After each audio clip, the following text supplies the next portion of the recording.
Assalamualaikum and good evening. You're now with me, Yusuf Shukri, for TVS Nightline. We begin with this story. Premier Datuk Petinggi Tan Sri Abang Johari Tunopeng has arrived in Jakarta as a keynote speaker for the Indonesia Economic Summit IES 2026.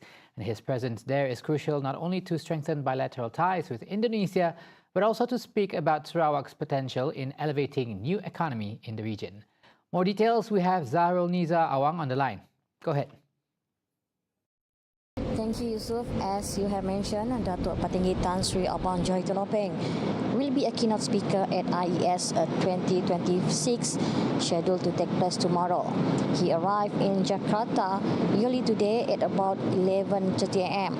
We were informed that he will be touching on a topic regarding the development of Sarawak's role in driving the region economy, entitled Ideas from Borneo, Investing in the Next Engine of Growth. He will be speaking at around 9:30 a.m. so you can expect updates from us by noon.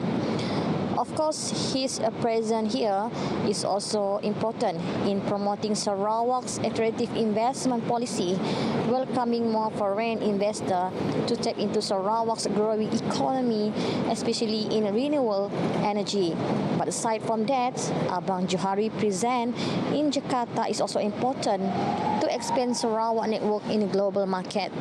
Regarding the event, IES 2026 team coming together to boost resilient growth and share prosperity will be taking place for 2 days on the 3rd and 4th, with speakers from the various organizations including the National Economic Council, ASEAN Development Bank Institute, Economic Institute ASEAN, and East Asia, and many more.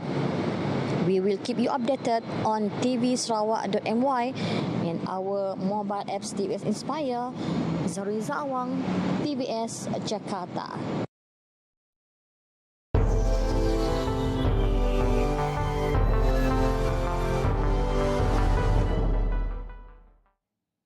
New files related to Jeffrey Epstein released by the US Department of Justice on Friday unleashes new scandals and fallouts. It included pictures appearing to show the former Prince Andrew crouching over and touching the waist of an unidentified woman lying on the floor. Her face was blacked out in the redacted images, and following these fresh files, UK's Premier Keir Starmer called Andrew to testify before a US congressional committee. Additionally, British Secretary of State for Housing, Communities and Local Government Steve Reid chimed in with a sentiment saying Andrew and others who have intel on the scandal to come forward and shine a light on what has gone wrong for the justice of the women involved. One think it's a very disturbing image and very worrying allegations, and as the Prime Minister said, all of our thoughts need to be with those women who were the victims of what Epstein and his associates were doing. And the way that we can help those victims is for anybody who has any insight or information about what went on to come forward and testify. So they need to shine a light on what has happened. Additionally, former British Government Minister Peter Mandelson resigns as a member of Starmer's Labour Party after the release of the new Epstein files. Though he was fired as Britain's ambassador to the US last year, his decision was to prevent further embarrassment to the Labour Party. Mandelson denies all allegations that Epstein made financial payments to him, but revelations show otherwise, including a letter in which he referred to Epstein as a close friend. At the same time, US President Donald Trump absolved himself from any wrongdoing following the latest series of the Epstein files. Instead, Trump is considering legal action against author Michael Wolff and Epstein's estate. Well, they should be, because it looked like this guy Wolff, who's a writer, was conspiring with Epstein to do harm to me. And I didn't see it myself, but I was told by some very important people that not only does it absolve me, it's the opposite of what people were hoping, you know, the radical left, that Wolff was a third-rate writer who was conspiring with Jeffrey Epstein to hurt me, politically or otherwise, and that came through loud and clear. So we'll probably sue Wolff on that. Wolf has said he spoke with Epstein in 2017 about Epstein's relationship with Trump. The president has denied several claims about him that the late disgraced financier made during those interviews. In other news, the Muslim World League MWL has renewed its call for urgent action against Israeli violations of the Gaza ceasefire, which have resulted in over 1,000 Palestinian casualties, Saudi press agency SPA reported. In a statement, Secretary General of the MWL and Chairman of the Organization of Muslim Scholars, Sheikh Dr. Muhammad Al-Isa, emphasized the need to compel the Israeli government to comply with the second phase of the peace plan proposed by U.S. President Donald Trump. This includes an immediate ceasefire and the unhindered delivery of humanitarian aid. Al-Isa also praised the recent statement by the foreign ministers of Saudi Arabia and several Islamic and Arab nations condemning Israeli violations. They warned that these actions escalate tensions and jeopardize regional and international efforts to implement the peace plan and United Nations Security Council Resolution 2803. These efforts aim to end ongoing violence and establish a just and lasting peace in line with international resolutions and the New York Declaration on the Peaceful Settlement of the Question of Palestine and the implementation of the two-state solution.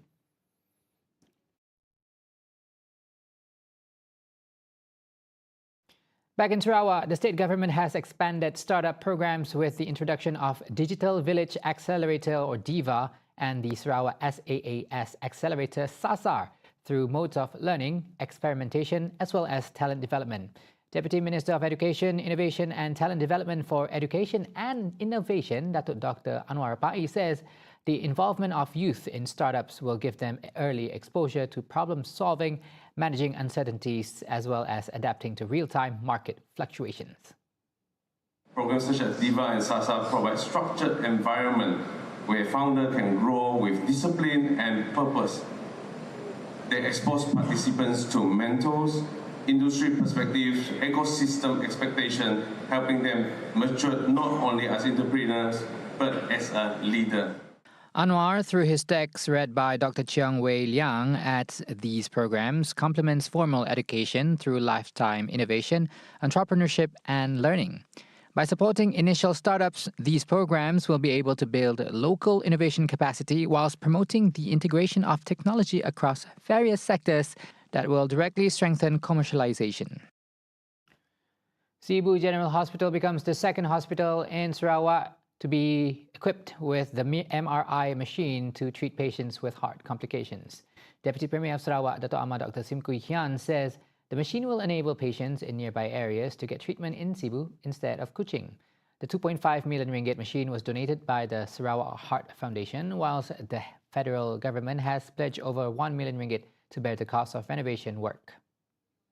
Sarawak Heart Foundation has stepped forward and said, okay, we will pay 2.5 million to upgrade technology.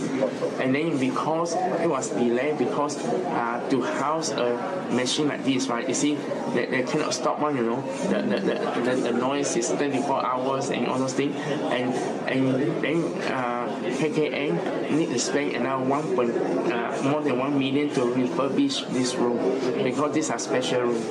And as a result, because of this delay, then Philips decided to give us this latest MRI. Additionally, SIM discloses that the Health Ministry, MOH, will be opening a tender for the construction of a cath lab in Cebu's hospital in the near future to complete the heart treatment in the hospital, which will also include angioplasty. The construction process will take about 1 year. Now, since 2024, the Ministry of Domestic Trade and Cost of Living, KPDN, has successfully seized a total of 179 million ringgit worth of subsidized controlled goods under its EPSTEIN, reflecting the severity of leakages of these items. Director General of KPDN Enforcement, Dato' Azman Adam, says in 2024 alone, seizures made were worth 91.59 million ringgit, while in 2025, the ministry recorded a total seizures of 81.69 million ringgit. And in January of this year alone, 183 cases were recorded after conducting 3,237 inspections that has led to 39 arrests with a total seizure of 5.73 million ringgit. Hasilnya diterjemahkan kita tengok daripada data yang ada dekat KPDN, kes telah mula menunjukkan penurunan sebanyak 14.2% berbanding dengan tahun sebelumnya. Daripada 2,738, kes berkaitan dengan penghidupan perlindungan telah turun kepada 2,348. Dan begitu juga dengan nilai rampasan. Daripada 91 juta, dia turun kepada 81.6 juta. Jadi pada saya ini adalah satu indikator-indikator positif. The seized items included petrol, diesel, cooking oil, as well as controlled goods that are constantly being smuggled. With constant inspections, Azman says there is a downward trend of cases since 2025. Petrol-related cases fell from 969 cases in 2024 to 797 cases in 2025, with 49 cases recorded in early 2026. Diesel cases also dropped from 744 to 503 cases, while cooking oil cases declined from 479 to 404. He says Optiris 3.0 saw 93,887 inspections carried out nationwide, with 5,269 cases recorded and 660 arrests made. Other than prosecution and compounds, KPDN has imposed stringent actions on offenders, including revoking and suspending wholesale and retail licenses, as well as suspending the Cooking Oil Price Stabilization Scheme ECOSS quota for packaging companies that violate regulations. Wrapping up the Nightline, the body of a woman suspected of being murdered was found in a house in Jalan Tanjung Bendahara Alustar, Kedah. Kota Star District Police Chief ACP Said Basri Said Ali says the victim, known as Zahrul Lail Basir, 52, was found dead with 3 stab wounds to the body, including her stomach, as well as cuts on her head and palms. In a statement, Basri says police received distress call at 8:45 a.m. from a man who informs that his mother was killed. The victim lived in a house with 3 of her children and was confirmed dead at the scene. Her body has been transferred to the Sultanah Bahia Hospital's forensic department for a post-mortem. Basri also says the police are still conducting further investigations and actively tracking down a suspect to assist with the investigation, and are requesting for an individual named Amirul Shafiq Shamsul Zahari with the IC number 970-524-025557 to come forward and assist with the investigation at any nearby police station or to contact the investigating officer for the case. The public is advised not to speculate or spread unverified information, and police are also requesting the cooperation of witnesses, especially the victim's immediate family members or individuals with information related to the incident, to come forward and provide statements at the nearest police station. Get all the updates you need all in one app. TVS Inspire brings you live updates on events, news and programs, available now on the Apple App Store and Google Play Store. TVS Inspire, a world on your screen, anytime, anywhere. And those were the updates on TVS Nightline. Thank you for watching. I'm Yusuf Shukri. Good night and Assalamu Alaikum.